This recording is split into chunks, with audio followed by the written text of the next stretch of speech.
Hello and welcome to On the Other Hoof. We have a big day of racing coming up tomorrow with Sandown, who hold the Scilly Novices Chase at Grade 1, Foss who have the Welsh Champion Hurdle and the West Wales National, and we're also up at Wetherby as they stage the Towton Novices Chase, where King's Palace hasn't turned up. We'll hopefully see him in action in the next week or two, maybe before Cheltenham. But it's still a good card up at Wetherby nonetheless. No Callum Medell joining us today. He is down in Bury St Edmunds, back home for a little bit to get away from me mostly. But I'm here, Luke Elder, and joining me is Adam Webb this evening. Hello, Adam.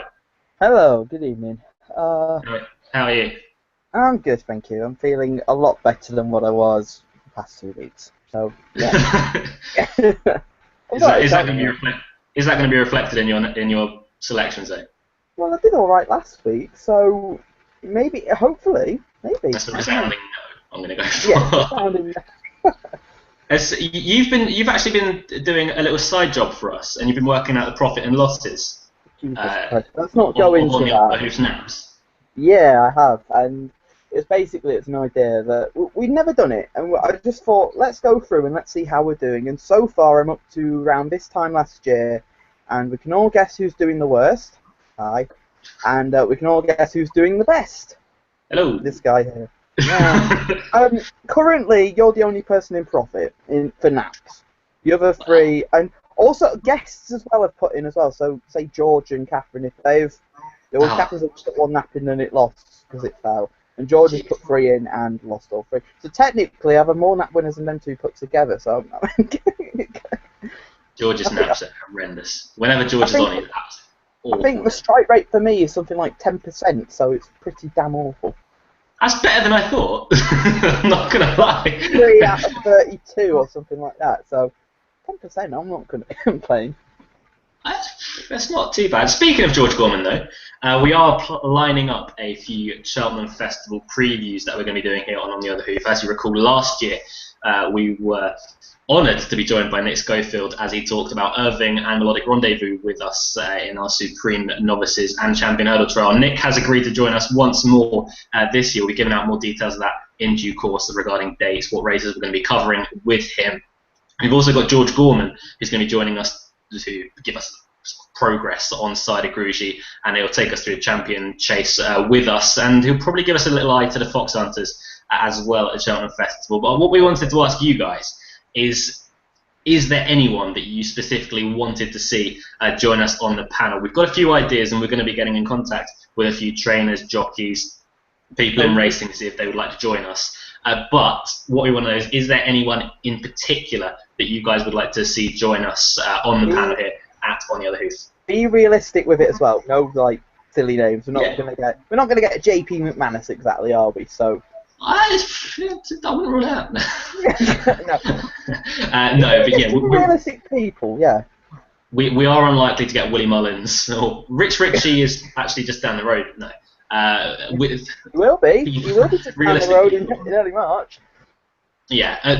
Ideas for people that we've got so far, the likes of Tom Bellamy, like younger guys that are getting into racing at the weighing room and are going to have a few rides at the festival would be ideal. But is there anyone that you guys would like to see? And if there is, let us know by tweeting us at On the Other Hoof. You can also tweet us at On the Other Hoof with any fancies or selections that you have for tomorrow's racing. We'll read all of them out at the end of the show. We would also like to hear your best anti-post bet for Cheltenham so far, and also your worst anti-post bet for Cheltenham so far. So you can gloat, and then we can take the mick out of you a little bit. We'll be revealing ours probably a bit closer.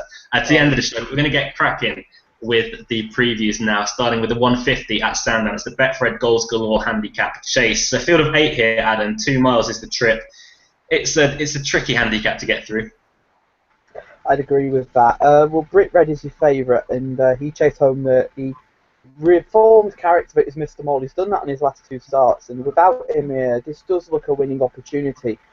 However, I'm taking one in the same colours as Mr. Mole to beat him, and that's Festive Affair, who was disappointing on his first start, but I have a feeling that was around the time when John Joe O'Neills were beginning to lose their form, and because of the viruses and bugs that they've had at the yard as well. I mean, John Spirit, I know, ran really well at that meeting, but Festive Affair just ran a complete... the money was down that day, and he ran a really shocking race. And based on his novice handicap run, where he was 9th to present view, he travelled really well that day. And I just think that 2.5 stretched in that day, and I think back down over a stiff 2 miles at Sandown, I think it'll go really well for him. I think he's the one to beat, and he could be one potentially, because we've got to keep looking towards Cheltenham now and towards the spring festivals. He could be one for the Grand Annual if he wins this. I mean, he'll get enough a low weight, and it could even be a ride for a claimer like Maurice Linehan to claim a few pounds off. Yeah, there you go. I knew you'd like that idea. So yeah, I think for the Fairs, you're likely winner. Ali Garvey, I think, will show improvement from his first run, and I'd obviously love to see Frank Dropper run really well. He's such a stalwart at Nicky Henderson's stable, and he was second last time at the Castle, but he ran really well. So, and he'll probably go in the Grand Annual, run into a 4th or 5th. So, Festive Affair, I think, is your likely winner here. With an eye towards the festival, he could be one for the Grand Annual. I just had a notification come through on my iPad for. Well, it was someone saying Mark Winstanley on the panel, and then I read it properly, and it was for Bet Racing Nation tomorrow. I was going to say, we haven't got the couch, so... I was devastated by that. This is a really horrible race, really. It's not one that I'll be having a bet in at all. I think Brick Red will take all the beating here for Venetia Williams, Aidan Coleman. I'm surprised you didn't go for this one, Adam, actually. This is your back. Colours, aren't they? Yes, yeah, colours, connections are absolutely perfect for you. Yeah. Your first 2 nap winners after 50 weeks? 30. That was a year. 30. You say 30. That's not much better. No, it's not. Well, it's 6 months. So, yeah, even worse. Oh, God. Yeah. Okay. Brick Red's been a bit unlucky the last twice. He's bumped into Mr. Mole, and Mr. Mole always promised to be a fairly high-class animal, and that's just beginning to come through after he had a few problems early on in his career. In essence, he was a little bit of a head case and earned a few names through that, but he's finally getting it together. And if Brick Red can run to that form that he's posted by Mr. Mole both times, he should be taking all the beating here. I'm going to dub this race deceptively weak, because there's a few horses in there that are decent handicappers, but a few of them come here either out of form or they're rising in handicap. Alt de Land probably being one of them. He's had Sean Bowen on the recently. Sam Twiston-Davis takes over the ride now, so he's going to have an extra £7 just through the jockey not claiming. Greywell Boy, if he's on his day, he'll be able to go well. He's off a very low weight, cheap piece first time, but is a tiny bit out of handicap. But I don't know. I'd say for Brick Red, but it's not a strong selection whatsoever. My advice would be to not have a bet in the race whatsoever. But we'll march on to Foss Last now, the 205, the Betway Welsh champion hurdle, was handicapped over 2 miles and 4 furlongs. I don't know what to say about this one, Adam. We had a chat before, and we agreed that it's interesting. Yeah. But we weren't willing to reveal too much more about it. Yeah. Well, let's just say I don't think there's any Grade 1 winners in this that are going to go on. Like, Sapphire and Whisper fought this out 12 months ago, and look at what them two have gone on to achieve since. And even like Grand Vision is now, it sounds really boring and it sounds really unoriginal, but for your information, I just think it looks like he's been laid out for this race. I actually fancied him in the Sandown race that he was entered in over 2.6, but he was 4th on debut over hurdles behind At Sam in that novice hurdle that I flagged up last week before Value at Risk ran at Cheltenham. He was then 2nd through Value at Risk, beaten 22 lengths at Newbury when it was just a devastating performance from Value at Risk, and then he came out and won at Foss Last. And his opening mark, I think, is still pretty lenient. And Paul Townend, for me, is just such an eye-catching booking. I mean, he could have easily had rides at Fairyhouse, but he comes here instead for 5 rides for Rebecca Curtis. And Rebecca Curtis, she always makes sure that she gets good jockeys. It's like you notice, if she can't get the services of AP or Barry Geraghty, she's either get Paul Townend, Davy Russell, Paul Carberry. She always gets good jockey bookings. So I think he's the one to beat here, and I think it's not the strongest Welsh champion hurdle that I've seen. And aiming towards the festival again, I don't really see any of these winning, unless for your information absolutely hacks up and then goes for a handicap hurdle maybe. It's good to see Puffin Billy here. I mean, that 4 last time out, I thought I feared the worst straight away when I saw that. So it was thrilling that he got back up, and I'm pleased that they've come back over hurdles with him to give him a confidence booster. Now, if he shows no ill effects of that, I can see him going close. I think he really likes soft ground as well. Still solid top. He was. I'm not going to say he was disappointing. I think he was outclassed last time. But the win at Newbury, I thought, was really good against Hammersley Lake. Jack Sherwood was back on board, taking 7 off, and Jack Sherwood, I think, is one of the best £7 claimers we've got at the minute in the National Hunt Sphere. Anything else in the race? Away with the Greys, I gave a mention to in first-time blinkers, but the problem is I think he wants 3 miles. He wants a real stamina test, which he could get tomorrow on this ground, because as we know, Fast Last Heavy is different to anywhere else, well, maybe Haydock. But for your information, he's 2 from 2 at the track as well. I think he's the one to beat here. Yeah, it's again, I'm going to sound like a broken record here. It's a race that I wouldn't really look to get involved in. The one that did catch my eye somewhat though was a doll in Milan, the Nigel Twiston-Davies horse. Go back 2 runs ago. She was behind Carrickmore Rock, who's contesting a Grade 3 today over in Ireland. Avispa, who's a useful horse on her own right, and Broxbourne, who was, you remember from the Flash, she's taken to hurdles fairly nicely, but she's since won a weak race that she was more than entitled to win at Wetherby over 2.5 miles. She's possibly improved for the step-in trip, but she's off a mark of 130 and 10 stone 4, but Jamie Bargary takes a further £7 off, so she's got absolutely no weight tomorrow, and she's very unexposed. If she is a substantial amount better than a mark of 130, then she could be absolutely thrown in here with a claimer that's as good as Jamie Bargary, of course taking that £7 off. Off the top of your head, Adam, do you know what the lowest mark for getting in the Martin Pipe would be? Off the top of my head, I'd say roughly, and I could be wrong here, and I will go check this, I'm going to say something like 133. That's just a rough guess. I'm going to go and have a look now at last year's race, and I'll tell you what the lowest mark was. So I'll just get Don Polian, because I'm going to say low 130s. Well, it's just complete speculation that could be a potential opening for her to go to the Martin Pipe. Obviously, Jamie Bargary taking the ride tomorrow could be lining something up with an eye to the festival. Mark of 130 would, with a win, would get her in, you'd imagine, to the Martin Pipe or something like that. I was nearly right, 134. Okay, so yeah, a win tomorrow would get her into that. Whether that's actually the route they want to take. Sorry, beg your pardon. I was right, 133. They feel really good. I should be a race planner, because you've got 133. You're just scraping. So yeah. She wouldn't even have to win tomorrow, really, would she? She just have to run well. Yeah. But look, it's a really tough race to get our way through. I'd give a chance to a doll in a land, but good luck if you're having a bet in that, is all I can say. It's a very, very tough race compared to the last few years. We're going to go back down to Sandown now for their feature race of the day, the Betfred TV Scilly Isles Novices Chase, Grade 1 over 2 miles, 4 furlongs and 110 yards. Only the 5 turn up here, Adam, but it's a fairly classy bunch of 5. You couldn't really discount too many of them, could you? This is actually a good race. I think this is a good renewal. I mean, last year's was Oscar Whiskey was going to have a canter round, and he was a fairly disappointing winner at 1-6, I must admit. Irish Saint's not done much wrong over fences. In fact, most of these haven't done much wrong over fences. I mean, Irish Saint comes into this. He's won at the track. He won over 2 miles on his debut, where he beat Crispy Green. He then was third behind the reformed Virata Valtat in the Henry VIII, and then won last time at Ascot, where it was in the same race as Puffin Billy in the graduation chase. Now, already taken the boost with Grand Vision running well. Now, the slight concern, I mean, it's a concern you have, and when you mentioned it to me, I thought sort of took a second thought about this, and it was the fact that when he pulled up at Ascot, Sam Twiston-Davies was quick to look down as if there was something amiss. Now, obviously, I'm not going to say he wouldn't be here if he was 100% fine. I think he will be. But I just think that Champagne West is the one to beat here. I think this stiffer...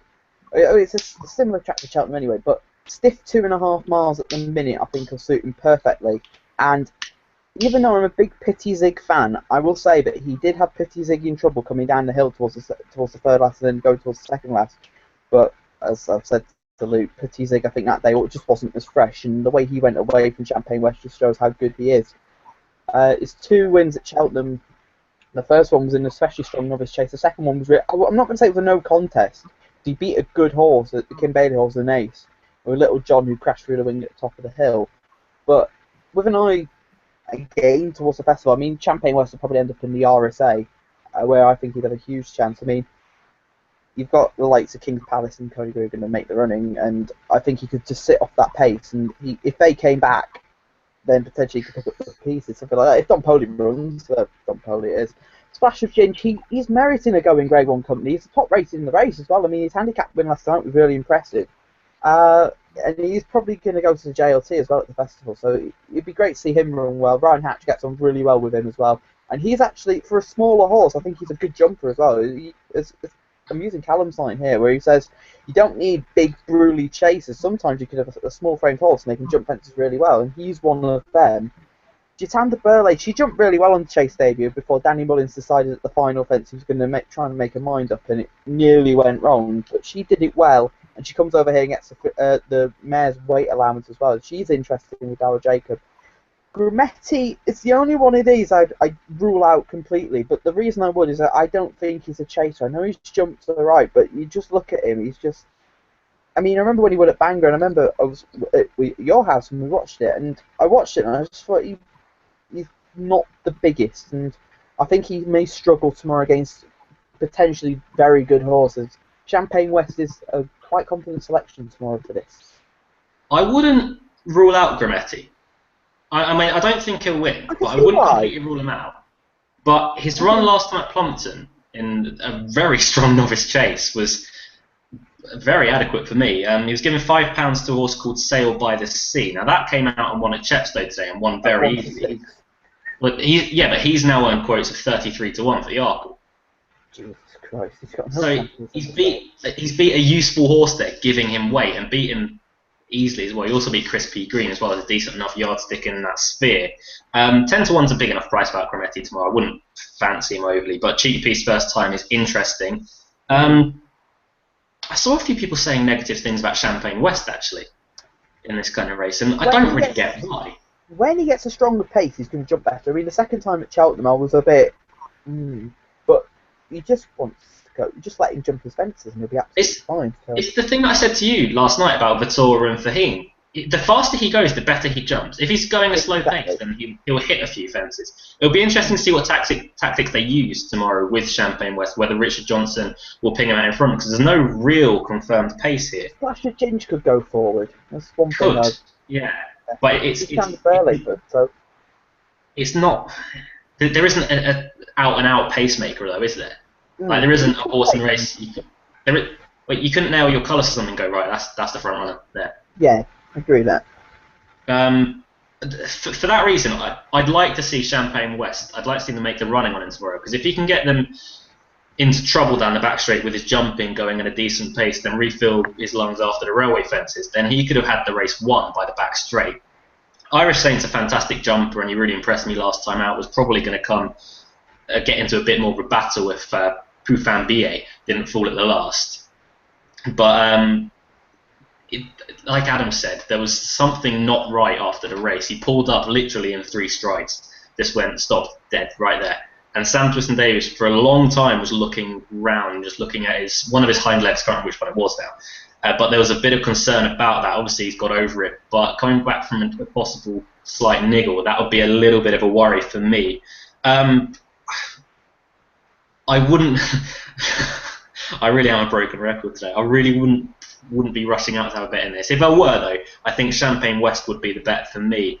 But it's definitely an interesting one. I promise you, later on, I'll get to a few horses that I actually fancy. I promise you that much. I mean, we might actually have to talk a bit more in depth. The 240 at Fosslas is up next, then. The last time we're going to visit the Welsh track today. The Betway West Wales National is a handicap of 3 miles and 4 furlongs on heavy ground.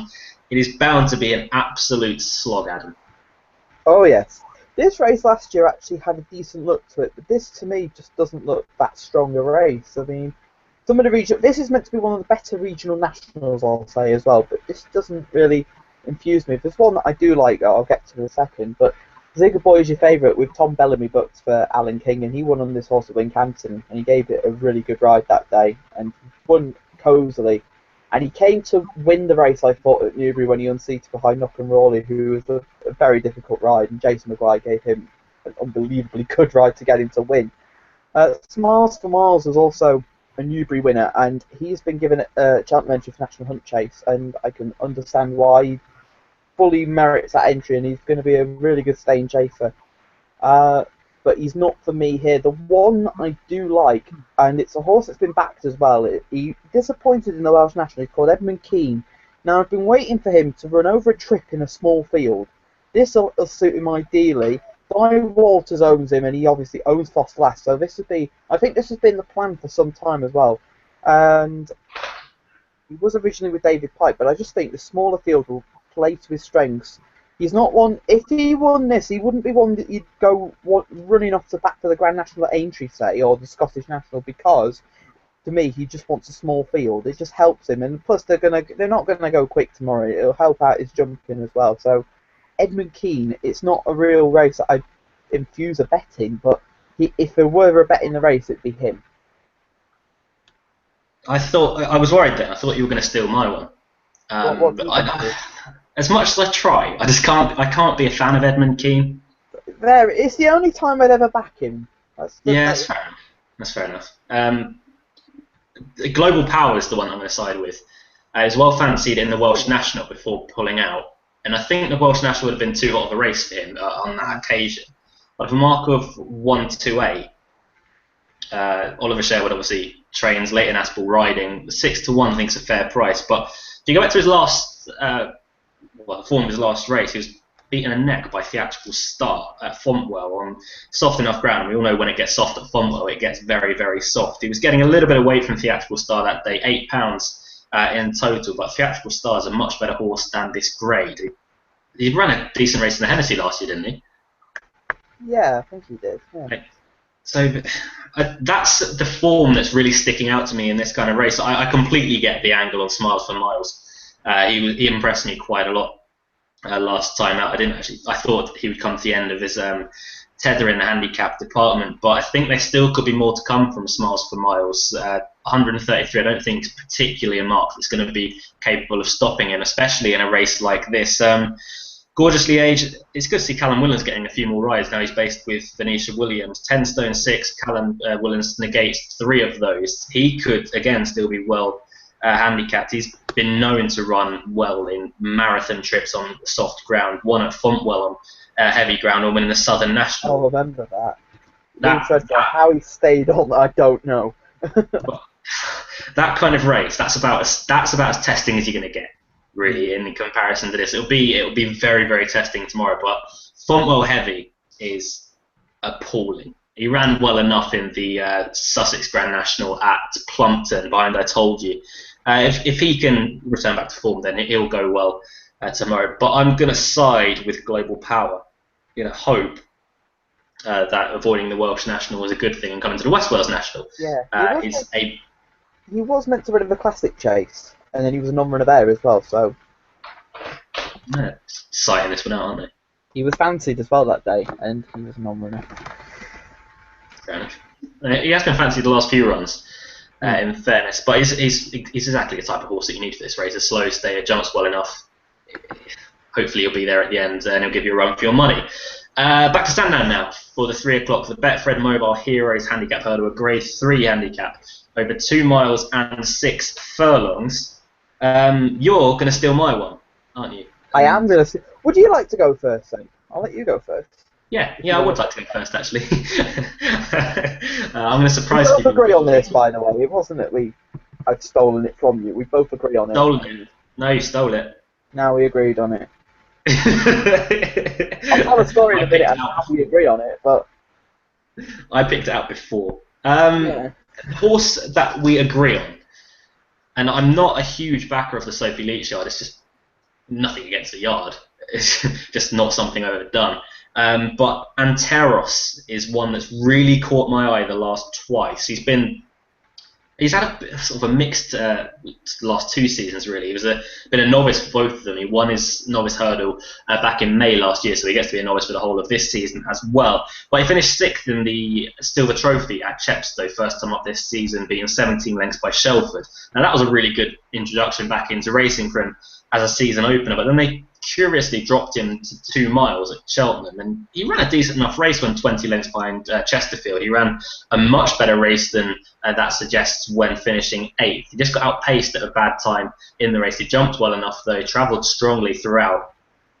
So it's hard to pick a few holes in that kind of form. It was a strong enough handicap as well, but then when looking well handicapped off a mark of 1-2-1, Sophie Luke's pitched in at the deep end against Black Lion, and I think Port Mellon was in the race as Yeah, he well at was. Cheltenham in the Albert Bartlett trial over 3 miles. And that was a surprise to me. It was an even bigger surprise when I saw him still pretty much on the bridle, turning for home. And he ran a mighty race. He's got a bit outclassed by Black Lion, which is no bad thing at all. He then went on to a Neptune trial at Warwick, so he's contested 2 Grade 2s the last twice. He came 11 1/4 lengths by 3 Musketeers last time out. But if you've read my blog already, I put tenderly ridden, and he was looked after by Paul Maloney from the home straight, and I think he could have been closer. Whether he'd have won it is another thing, but he made a mistake at the second last. He just got caught for third on the run-in. So I'd be giving him a chance back in handicap company. I think a mark of 130 is still more than fair.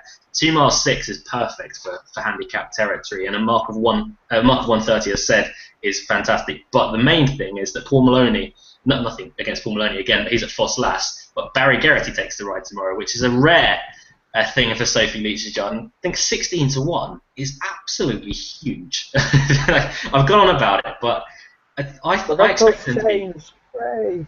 I expected him to be half the price. I honestly expected him to be about 8-1, 7-1. So 16-1, I think that's a storming price as well, worth a few pounds each way. As for the rest, Palamco was gutsy last time when winning at Newbury, beating Marito de Burle, wasn't it? Yeah, it was. Yeah, and that's good enough form. He steps up in trips slightly, but he's won over the trip before.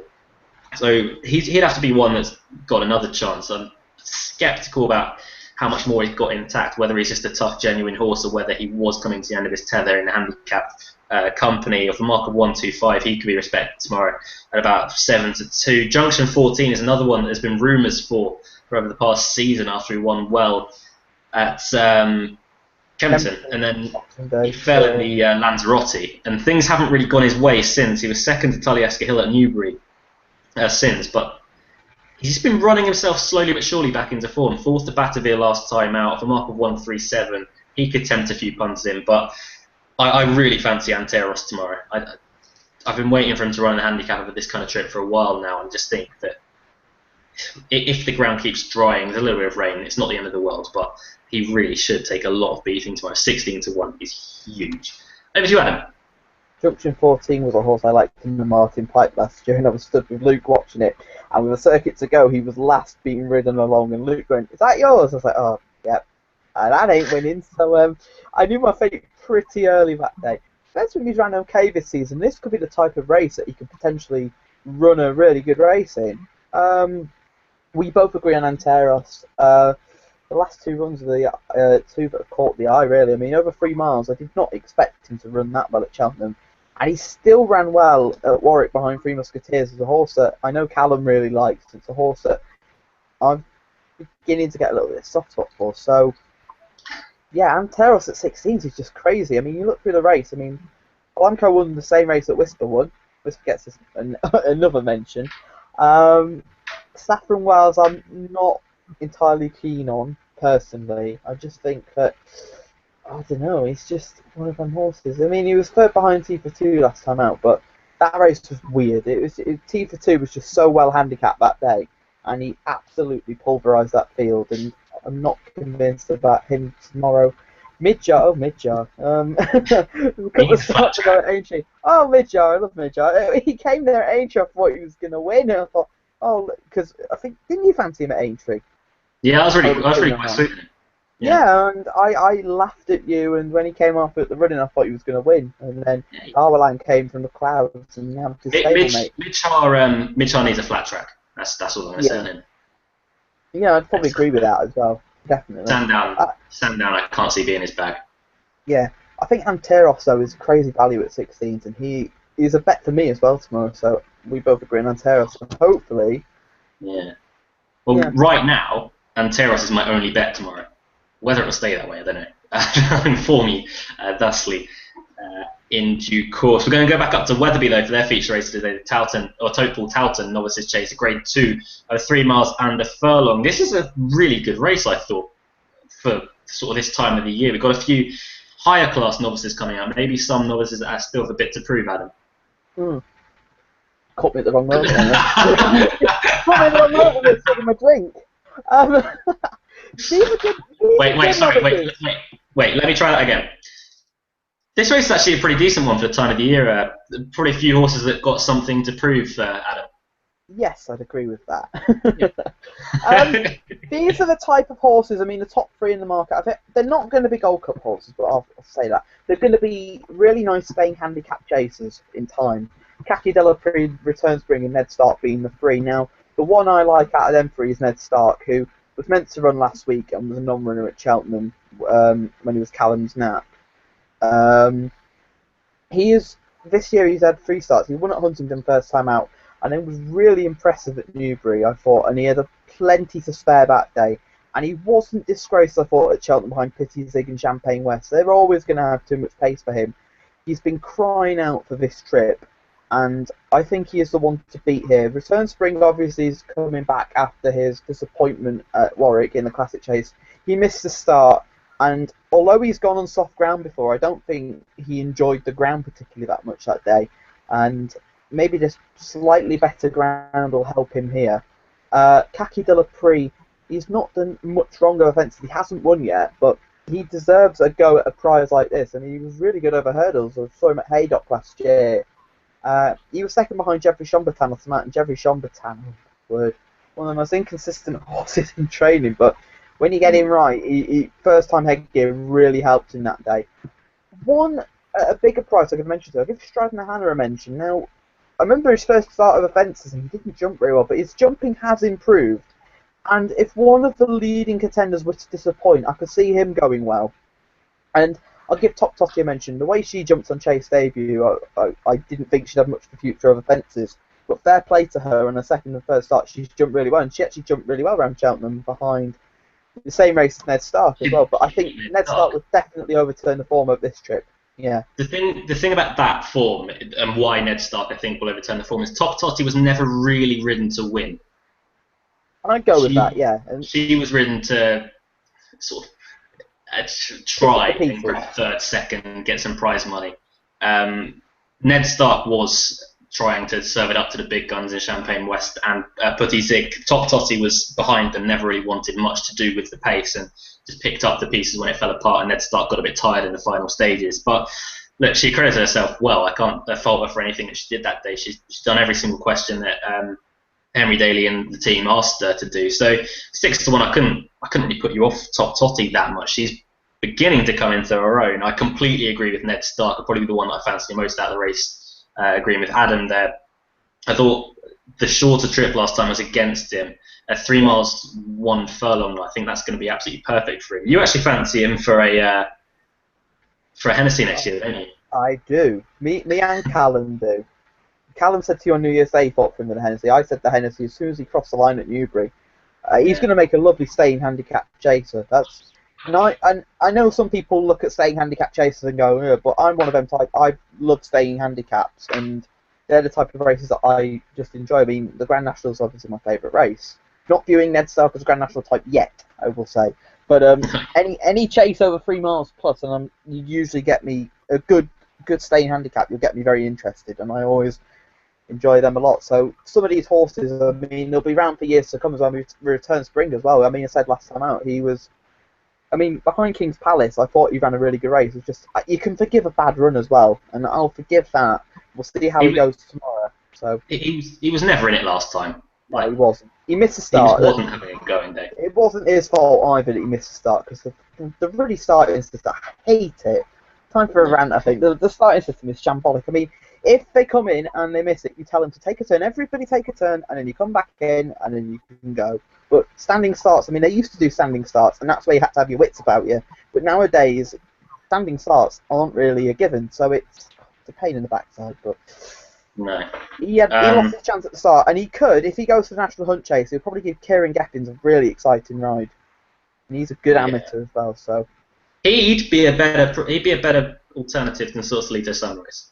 Hey, well, Sausalito Sunrise didn't even get an entry, so I thought he would have been given an entry, and instead he'll go down the RSA route. Now, I'm not going to discuss that yet. When we do our Cheltenham preview, cue for a fiery debate between myself and Luke about Sausalito Sunrise. So I don't get it. I don't get the hype. I really don't get the hype. But I'm anyway, not hyping him.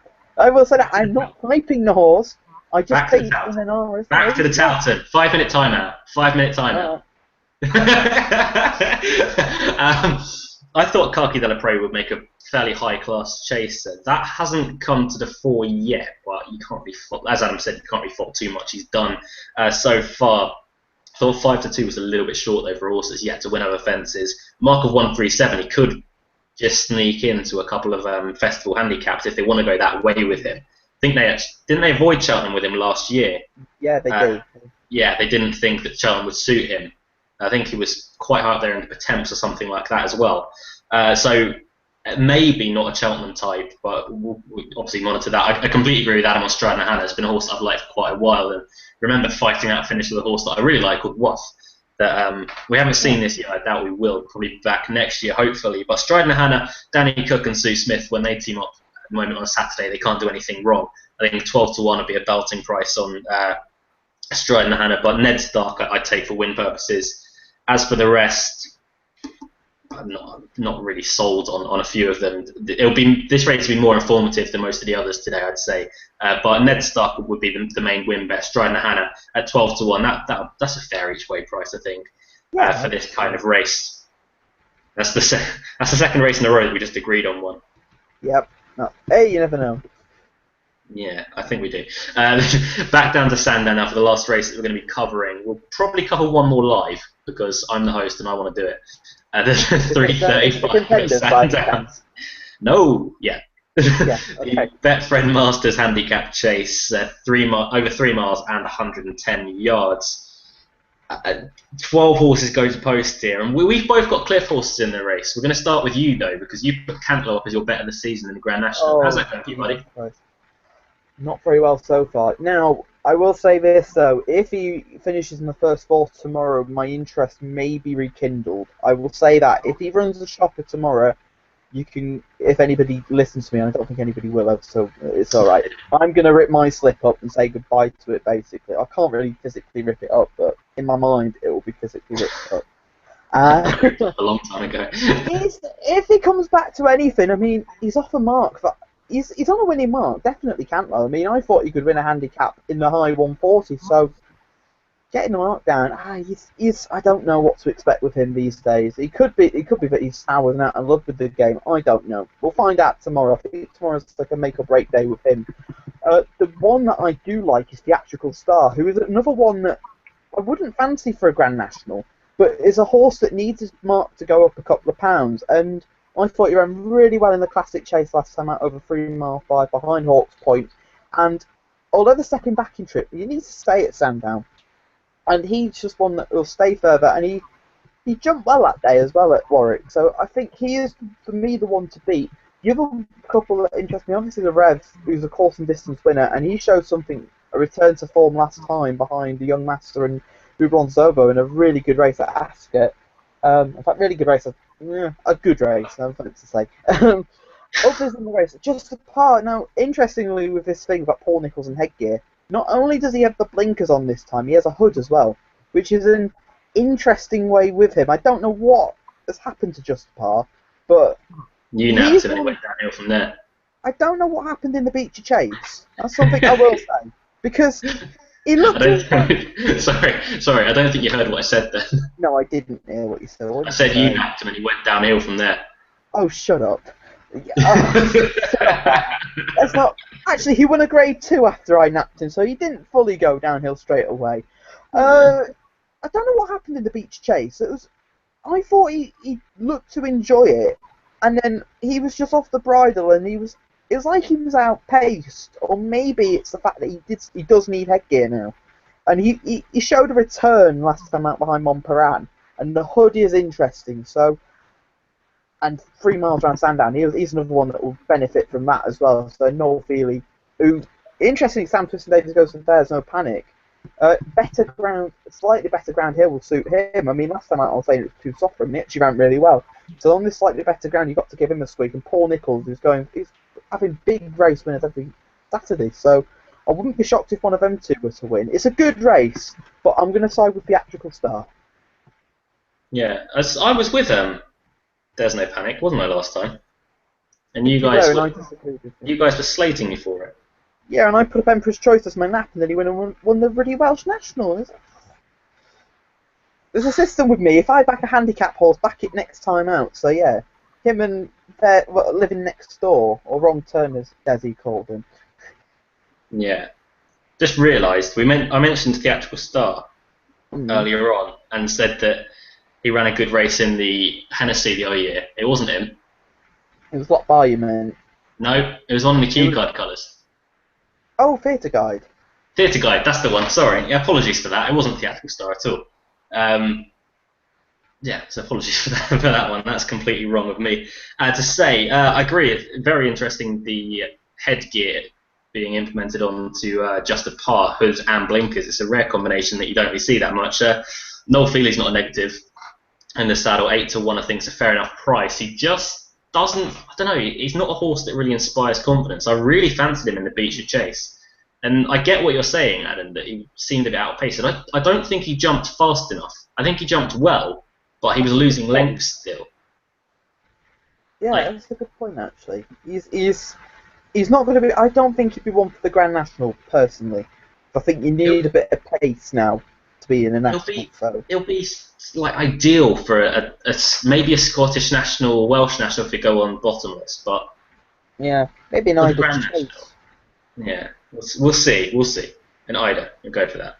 Cantlow, I really like the horse over hurdles. He's completely lost his way recently. He needs to refine that big time and in a hurry as well if the Grand National is still going to be the main target. Le Rêve is a horse I have masses of respect for. I'd say he won. He absolutely dominated a race here earlier on this season. Darryl Jacob takes the ride over. He got pulled up in the Hennessy. He ran no sort of race really. He travelled well for a while, but never really looked like landing a blow. But was third last time, as Adam said, behind the Young Master and Who Blonde as Oboe, which is a big step forward back in the right direction. That race, that was probably a bit stronger than this race as well, with the Young Master going on to the festival, and you'd imagine Who Blonde as Oboe would be somewhere at the festival as well, obviously. Maybe. Either that or the Grand National, I'd say, for Who Blonde as Oboe. Yeah. It depends what connections. Earlier on in the year, they said that the National could be a year too soon for him. This year, they're not. Well, now they're saying maybe. So we'll see on that front. I'm going to have to mention that via Sundown. I'm not going to tip him, but I put him up as a horse to follow, and he opened up in a novice hurdle at Exeter, and he ran. He won it nicely enough, but he had to step forward from that in the Hennessy, and he ran a really poor race in Hennessy. He was beaten at the cross fence, and just he never looked like firing. They put cheek pieces on him at Ascot, which was an interesting choice considering he wore them when running back in France. And for a mark of 1:37, he showed up well for a long way. That was also in the Young Masters race, and he was behind Le Rêve that day.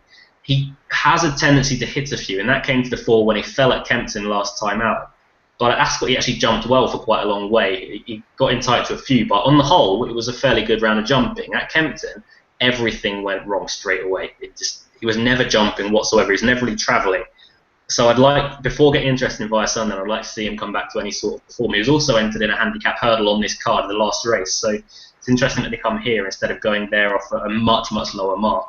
I'd probably fancied him in a handicap hurdle, but here, I don't know, it's a tough course to jump around his Sandown, and for a horse that's got his jumping problems, I'm happy to leave him for tomorrow. For win purposes, I'll probably go for There's No Panic.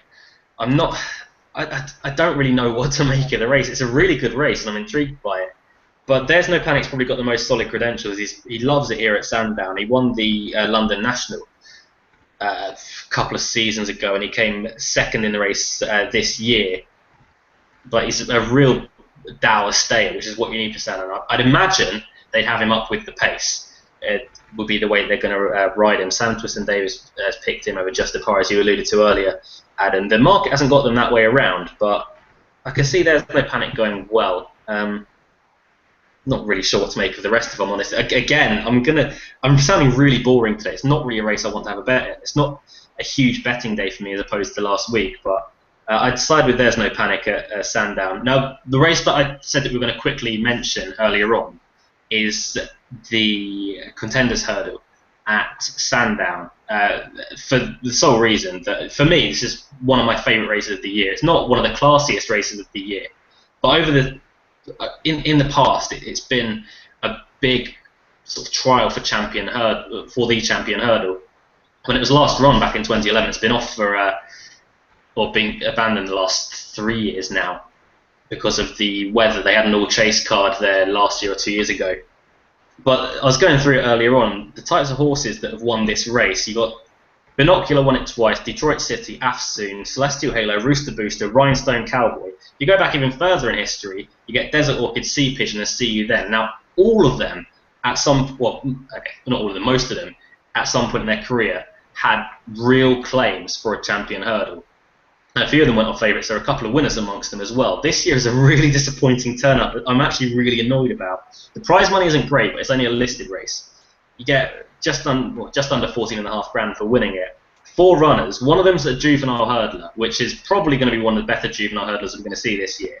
A good novice hurdler. Garde La Victoire is a decent enough handicap hurdler, and you got Flute Bowl from Gary Moore's yard, who really is just running for fourth place prize money, albeit that's still 1.5 grand. So I don't get why more trainers don't support this. Nicky Henderson used it every year religiously with Binocular, and he just came here, won an easy little race, got a bit of prize money for it, then went on to Cheltenham for the champion hurdle. I really don't get why more trainers aren't using this. It'd be perfect for a smaller horse, like something like Melodic Rendezvous last year, just to come here and just win this race. Honestly, an opportunity, say, for something like Vanator this year. Horse that needs a win. Something like Vanator. It'd be brilliant for him. It'd be absolutely perfect. I just don't get why trainers aren't using this race. Obviously, the prize money isn't exceptional, and if you've got a champion hurdle horse, you'd hopefully expect to be winning more than 14.5 grand. But if you just want a prep run, this race is perfect. You're going to get to go up the hill at Sandown, which will put your horse in good stead at Cheltenham. I just really don't get why more trainers don't use this. But we have got the race to preview, and I'm ranting a lot, so apologies for that. Although, as I've been doing that, viewers have gone up for this, so maybe you like rants. Word of mouth. It's like, oh, Luke's ranting again. Get watching it. Luke's been a really grumpy ass. Not for the last time in this show, I will add as well. It's a run over 2 miles, 110 yards. Garde La Victoire, Jolly Allen, Bristol De Mai, and Flute Bowl are the 4. Adam, we're disagreeing, and you're with Bristol De Mai. I am. I thought his win at Chepstow was really impressive, and the way he jumped that day, and he gets the weight here as well, which I think is important. The thing that is interesting is, I was going to say there was a lack of pace, and I realised that Garde La Victoire would probably go on. Now, if he's allowed to dictate from the front, he could be dangerous, but as I've said all year, when he gets on better ground, then potentially, as me and Callum both agreed on 2 weeks ago, we said the Coral Cup would be absolutely tailor-made for him. And I probably would back him in that race, if I'm being honest, even off a high handicap mark, because I think there's a trend now, actually, I'll say this at the festival, that you don't need to save your horse over the year. I mean, we've had exposed horses in the Coral Cup the last 2 years win it, like Medina's, Whisper, and I kind of like that in a way. So, like, owners are running their horses, even if they look exposed, and they're still winning handicaps at the festival, which I think is great. And fair play to them owners for actually wanting their horses to run on a regular basis. Bristol De Mai, I kind of want. I want an opponent for. Peace & Co looks the obvious favourite for Champions League. It's the obvious bank of the week, and I know he's owned by the same owners, but I want to see something come out and look at genuine contenders for Peace & Co. This one could be one of them horses, and I think he should be. I think he should be winning tomorrow. I mean, I know you like Jolly Allen. He needs to jump better, and as I said earlier, the faster he goes, the better he'll jump, and he'll be one for the festival. I mean, the Supreme. I think, did he get a Neptune entry as well? I will just check that. I think he got a Neptune entry. I'm just not sure. They probably would go down the Supreme route with him, and they've got plenty of experience into him, which I think is another plus as well. I mean, some horses only have 2 free runs, and he's had 4 already. So yeah, he got a Neptune entry. Yeah, that's fine. He could run him a Neptune as well. I mean, I wouldn't begrudge him going over further with him. I think he might win. He's 20-1 for both. So, Jolly Allen's a horse I put up on the jump sources to follow list, and he's done very well this year. He's won 3 out of 3 over hurdles. I wasn't slating. I was questioning Harry Fry by taking him to Kempton last time. I don't think Kempton would really be his track, but he won really nicely and beat a nice horse of Willie Mullins in second called Sombra Medici. I'm sure we haven't seen the last of him. He comes here today. I don't think it's the strongest of renewals. Bristol de Mai was a brilliant winner of the finale, but the finale has a sort of trait of turning into not the strongest of renewals. I don't think this year was one of them. I think this year was actually quite a strong race over at Chepstow, the Grade 1 juvenile hurdle at that. But for a second run in this country, he's biting off a lot here to take on Jolly Allen Garde la Victoire. I'm siding with Jolly Allen just because I really like the horse. I thought he should have gone for the Challow hurdle, but that turns out to be a very strong race. So that's at 1 point Harry Fry and Luke Elder there. I'm sure it's not the last point you ever get as well over me. But 2 miles, 110 yards around Sandown, I think is going to be absolutely perfect for him. He's got more stamina than most do over 2 miles. He probably have more stamina than Bristol de Mai. Bristol de Mai will have more speed, you'd imagine, than Jolly Allen. Saying that, Jolly Allen isn't short in that department. I'd rather see him contest a Neptune than a Supreme at the festival, but I think 2-1 about Jolly Allen tomorrow. I think that's a fantastic bet for Harry Fry and AP McCoy in the contenders hurdle tomorrow. Garde la Victoire, I get your point on that. Tomorrow he might find it a bit tough against some lesser exposed rivals, having to give weight to both of them as well. We'll get to questions now, and your last chance as well. We'll give you a quick warning. You can send in your questions, fancies that you may have for tomorrow to @OnTheOtherHoof on Twitter. We'll read out every question and fancy right now. We'd also like to know if you have any guests that you'd like to see joining us on the panel for the Cheltenham Festival. We've already got Nick Schofield lined up, we've already got George Gorman lined up, but is there any other jockey, pundit, journalist, anything, trainer that you guys would like to see us get to join us on the panel? I'd also like to hear I know, I'm on it. Come on. Your best and worst anti-post bets for the festival so far. Well, we'll get cracking. Ryan West, the first question to come in. Champagne West was a ridiculous price at 11-4 this evening. The only thing I can see beating him is a lack of pace. Banker. Kind of what we said, really, isn't it? I'd agree with that, yeah, definitely. Yeah. That sounds spot on. The thing that I said earlier, Ryan, whether you were tuning in or not, is that I'd like to see Richard Johnson ping out in front and make the running on him, really make it a stamina test for everything else, because the others are stepping up from 2 miles. He's got stamina to burn over this trip, it would seem. So, yeah, I'd agree with Champagne West personally. Maybe to jump a bit better, but going faster, I think he will jump better. Tom Lee, not that Tom Lee, has come in and said thoughts on See the World's performance yesterday. Do you think it was going to Cheltenham in March? God, we'll answer the first part first, ironically. Wow.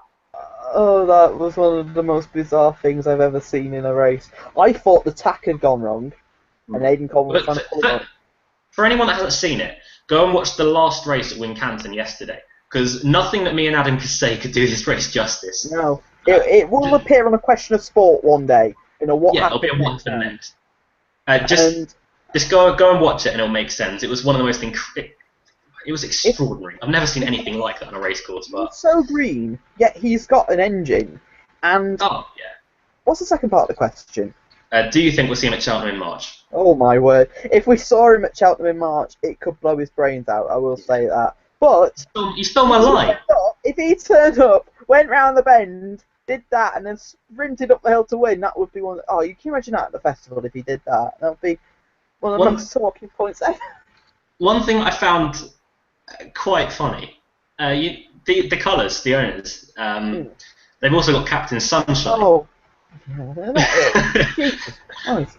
How they'd kill for a straightforward horse. That enigmatic character I was meant to say then. I knew this is something else then, but now that enigmatic horse. Yeah. I love Captain Sunshine. Chris Heath next up. Chances of El Banca in 16-1 on the 3 o'clock at Sandown. I think you mean El Dancer there, Chris. But I'll give it to you, because you might really fancy El Dancer and you're just renaming it El Banca. It's your banker of the day.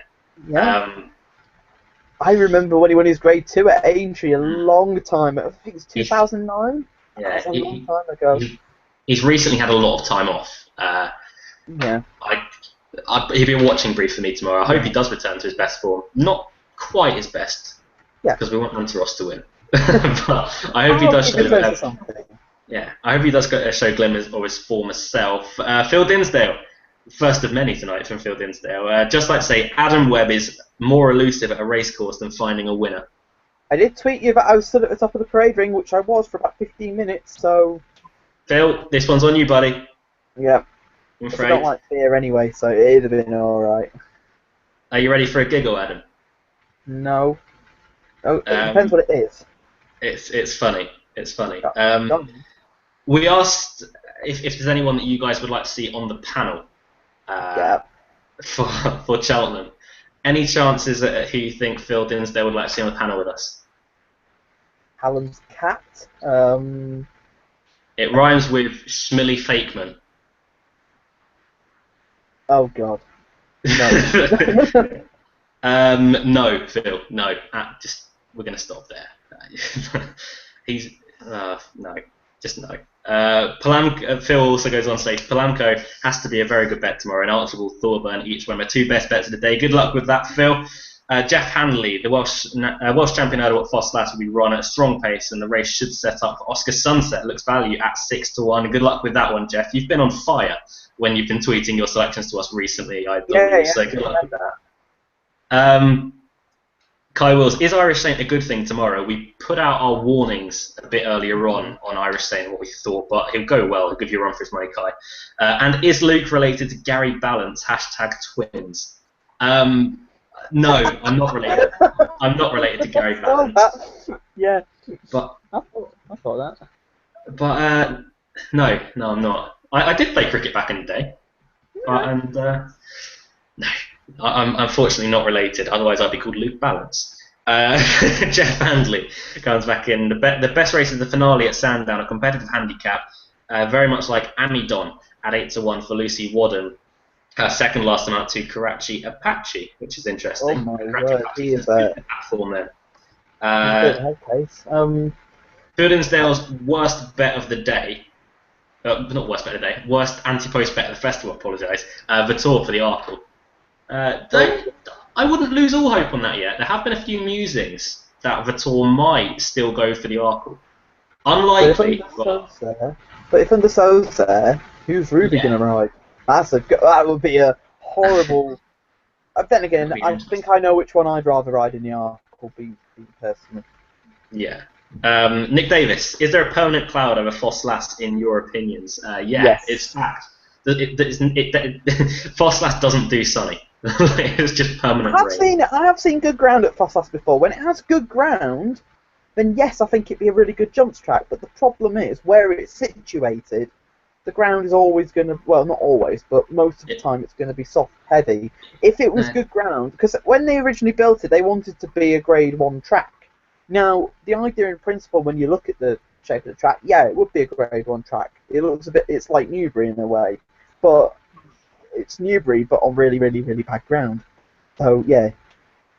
Or up off that. They need a retractable roof or something like that. Yeah, that's a good, yeah, like a football stadium type thing, yeah. That's a good idea. James Richardson comes in. Good evening, James. Who wins the Tide Cottage Chase on Sunday? Bright New Dawn is a good thing.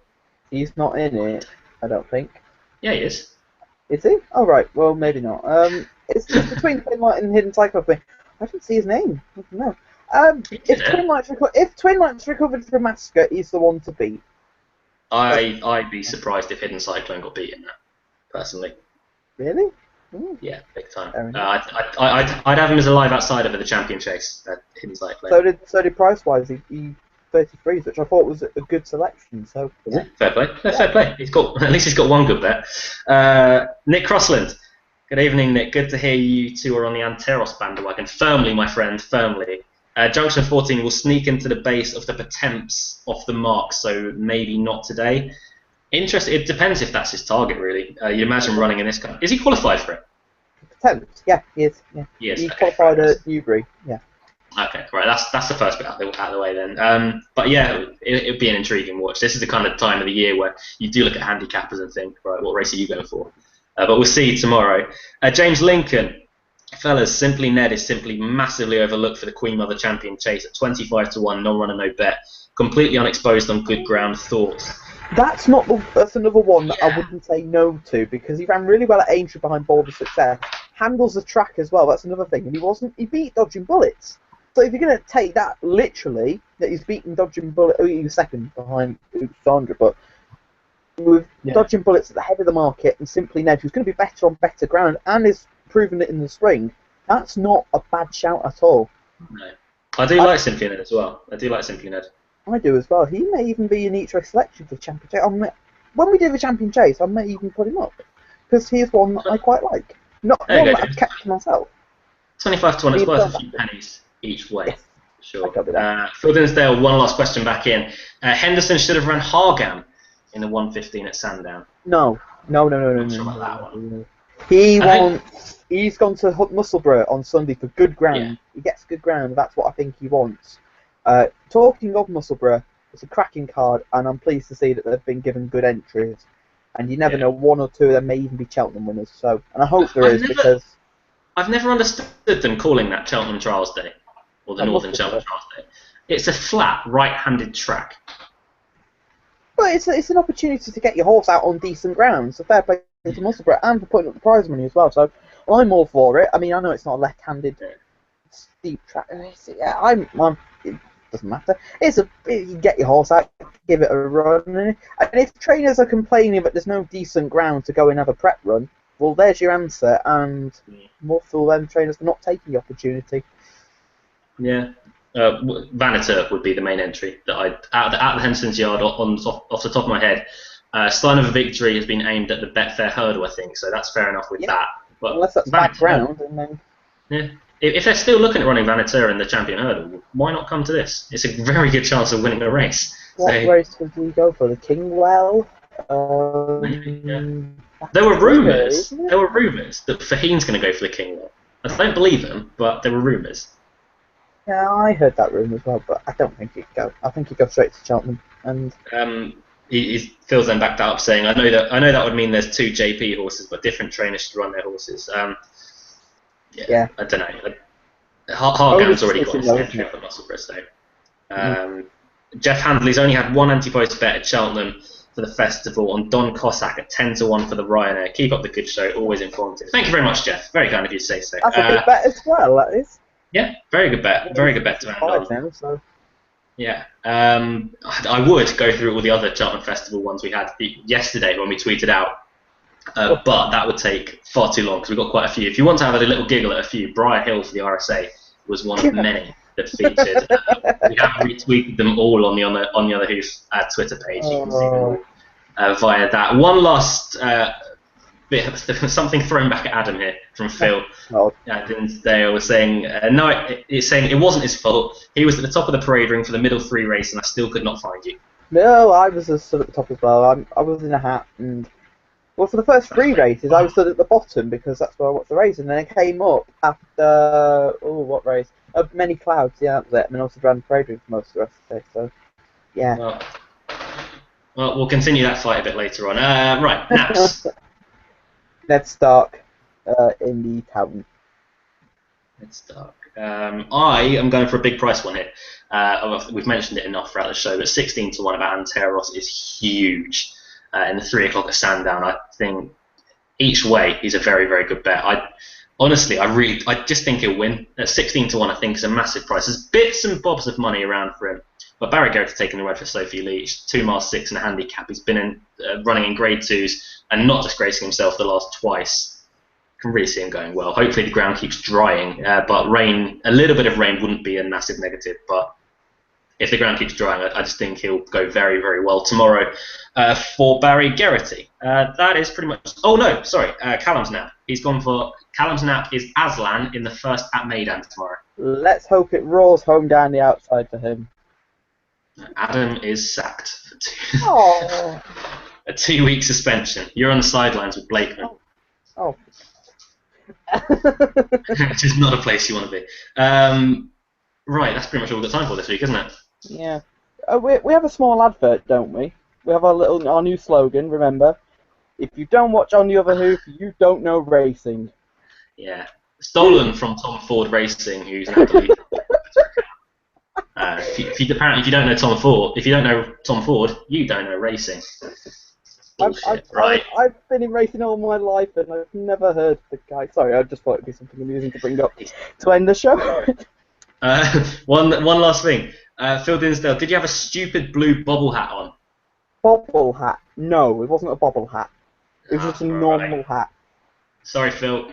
Right. Actually, that's blue our time. bobble hat. I was stood with a girl that had a blue bobble hat. Maybe it was her you saw, and I was stood next to her. Was that girl Michael? No, actually, he was there as well. That was funny. He stood in the parade ring after Saturday the Rail Run, and we rung him saying that he was a reject and he should get out of there. Right. That's all we've got time for this week on The Other Hoof. We'll see you next week at Friday, just after 8 p.m. Once more, keep in contact with us on our Twitter account @OnTheOtherHoof, and we'll give you all the details about any Cheltenham previews that we have coming up. We've already got Nick Schofield booked in for one. We've got George Gorman booked in for one as well. We'd love to hear from you guys, either in the YouTube comment section below or on Twitter via our page, who you'd like to see on the panel with us. And if you've got any reasonable ideas, we're not going to get Willie Mullins or anyone like that, but anyone that you'd like to see talking about Cheltenham races with us, let us know and we'll try and make it happen. Not Blakeman. But have a good weekend. Hope you have a few winners tomorrow. We'll see you next week. Goodbye.